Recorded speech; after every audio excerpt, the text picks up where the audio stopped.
Mfungo toka enzi na enzi. Fungo imekuwa ni nyenzo madhubuti kabisa katika kuponya au kufanyia mwili matengenezo.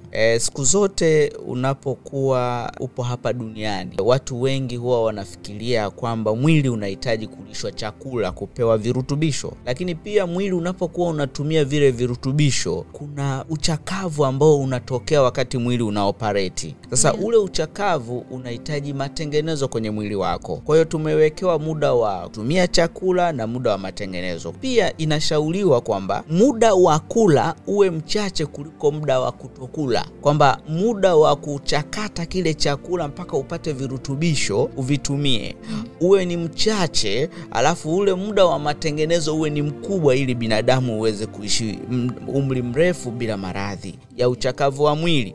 Lakini kitendo cha sasa hivi watu wengi tunavyoishi, muda wa kula ni mrefu kuliko muda wa kutokula. Kwa muda mwingi miili yetu iko kazini, hatuipi muda wa kufanya matengenezo. Kwa hiyo ndio maana hata zamani watu walikuwa wanakula mlo mmoja kwa siku. Lakini kadri siku zilivyokuwa zinaendelea, tunazidi kuleta utandawazi. Watu sasa hivi wanakula milo miwili, mitatu, wengine wanakula milo 6. Hicho ni chanzo kikubwa sana cha maradhi.